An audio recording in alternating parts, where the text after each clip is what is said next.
What's up, y'all? Welcome back to the channel. If you're new here, my name is Edgar. So, why is it so hard to break bad habits? Lately, I've been asking myself this question a lot because I'm struggling with something. Staying off of social media. Now, I'm not like a social media addict by any means. I mean, I've actually kept my social media use to less than like an hour a day on average for the last several months, which is great if you ask me, because I know people that have upwards of like 6 hours a day of social media use. But my problem isn't how much I use it. My problem comes from the fact that it's often the first thing I do every morning. You know, I get up to get ready for work, I go to the bathroom, and I always have my phone in hand. I sit on the toilet, and inevitably, I bring up social media. And I just start scrolling through my feeds, which is weird, right? Because I'm up at 5:30 every day, so there's really nothing going on that early in the day. It's also not like I'm just mindlessly scrolling, right? A lot of my feed is made up of like inspirational quotes, self-improvement stuff, business stuff, things that have to do with like content creation, you know, stuff that are actually interesting and useful to me. But there are two reasons I'm trying to stop. First reason being that I just don't want to use my phone as much. I feel like as a society, we're just too connected, right? We're always on our phones, or if we're not on our phones, then we're on our computers or our iPads or watching TV or on a computer at work. You know, there's just always some type of connection to technology,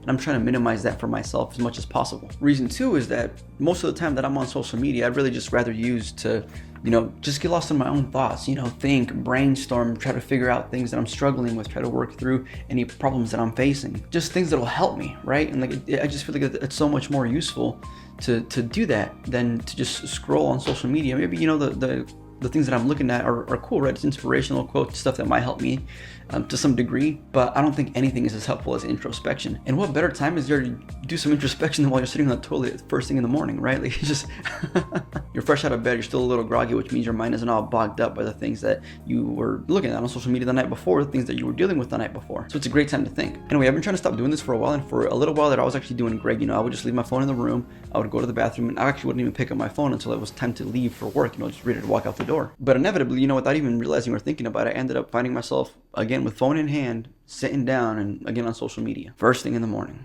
And it's something that's become so habitual that I really don't even realize it, right? Like, I just pick up my phone after I turn off my alarm and just go to the restroom, and the phone comes with me. So why is it so hard to stop? Well, before we get into that, let's explore what a habit is. A habit can be defined as a pattern of behavior that we do subconsciously, or in other words, without even thinking about it. Habits are often formed through repetition, which is why we're often able to get up in the morning and, you know, brush our teeth, use the bathroom, just do our hair, get ready for work, and you don't really even give it much thought. It's also why sometimes when you're driving, you just completely zone out, but you somehow still make it to your destination because you've repeated that path in the past. You'll notice that doesn't really happen if you're going somewhere that you've never driven before. And for the most part, habits are a good thing because they make our lives easier, right? Like, we don't have to actively focus on the task at hand, which means our brains can focus on things that are maybe more important or maybe just a bit more entertaining, such as contemplating life while sitting on the toilet. The problem with habits begins to arise when there's dopamine attached to them. If you don't know what dopamine is, it's a chemical produced in the brain that creates a sense of pleasure. So I've already mentioned that habits can be formed through repetition. When we repeatedly do something that releases dopamine and makes us feel good, that dopamine makes that habit even stronger, which in turn can make the habit harder to stop later on. For example, the use of social media causes dopamine to be released in the brain because it's designed to, right? They need to make it enjoyable so that people will stay on the apps. But at the same time, it can make us feel better about ourselves because we often compare our lives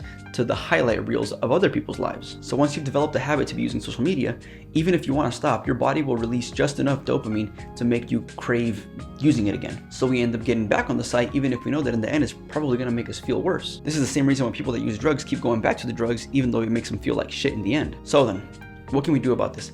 How can we finally kick those bad habits? Well, I recently came across two techniques, yes, just two, that will not only help you quit your bad habits, but it'll also prevent you from going back to them. So let's talk about them. Technique number one is going to be to pursue a project that you're passionate about. Now hold on, before you get click happy and start trying to find technique number two, let me explain. A constant theme on this channel is that I'm trying to convince you to take action and actually pursue your goals. And I'm slowly doing this by showing you the benefits of doing so. Breaking bad habits is one of them. When you decide to take on a project, it's going to require you to create a new routine so that you can have time for that project. It's going to take a lot of time and effort to reach your goals or build that project, which is going to leave less time for bad habits. On top of that, we don't just start doing these habits randomly, right? They're usually triggered by something, either a time or a certain event. For example, one of the triggers for me is being in the bathroom.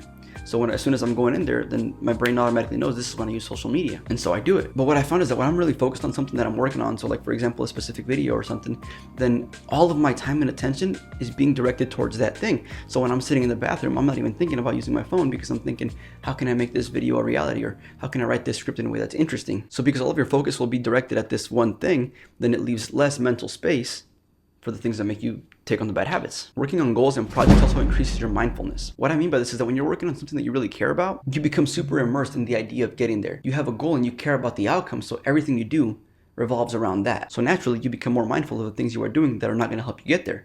bad habits being one of them. So because you have this specific goal in mind, anytime you feel like doing your bad habit, then you're gonna ask yourself, is this a good use of time? Will this help me in any way? Is there even a point to doing this? Chances are the answer will be no, and you'll have a much easier time just not doing it. Now I can already hear you asking the question, Edgar, but building a project takes a lot of time. What if I start doing it and realize that I don't like it or that I will never actually reach my goal? bro, start over. Pick a new goal, pick a new project. You know, we often tend to tell ourselves that these things are just a one and done situation, right? We have one shot at getting the right thing, so we better choose right and stick to it. But the truth is, you probably won't find the right thing right away. We need to try all sorts of things before you can find something that sticks. Also, in this specific situation, the goal isn't really to find your mission in life or anything like that. All we're really trying to do is simply create a replacement for your bad habits. So when picking something to work on, just follow your interest at the time. If it doesn't work out, pick a new one and start over. Either way, always having a goal in mind will help you be more conscientious of your actions and will ultimately help you quit your bad habits. Okay, technique number 2 is going to be give into your bad habits with awareness. Whoa, hold on.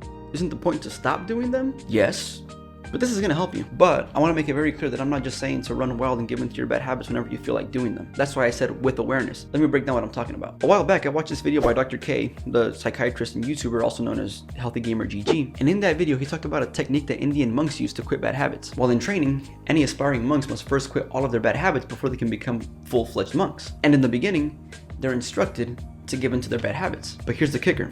In doing so, they must be fully aware of the fact that they're giving in and of all the actions they're taking within the moment. They must choose to take the action consciously, and they can even schedule a time to take the action, do the bad habits. So let's go back to my social media example. If I have a habit of using social media on the toilet and I want to stop, then I should do it on purpose. But while I'm doing it, I need to be fully aware of everything that I'm doing. So if I scroll, what kind of post makes me scroll away?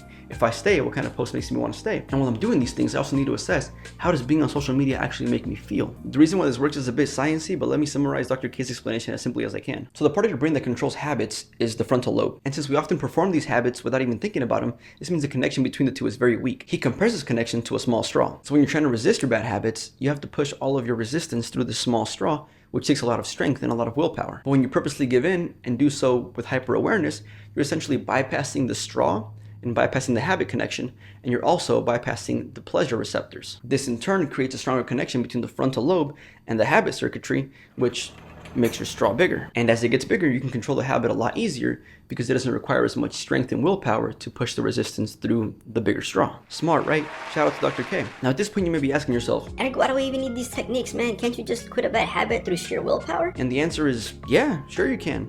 It's just gonna be way harder. You see, the brain is a powerful thing. When you resist a bad habit, the brain will release a little bit of dopamine to make you want to do it. If you still resist, then it's going to release more dopamine to make you want to do it even more. And if you cave, if you give into the habit, the brain makes a note. In essence, it learns that that feeling you had is what's going to make you give in. So next time, it's not going to start with just a little bit of dopamine. It's going to start at that level that made you give in, which is going to make it even harder to resist than before. The brain is crazy, man. Truthfully, like, our thoughts have so much power over our ability to do things, which is why you have to be so careful with the things that you do and the things that you tell yourself. I'll talk more about that in this video in relation to confidence specifically, so consider watching that next. And with that, I'll catch you in the next one. Peace.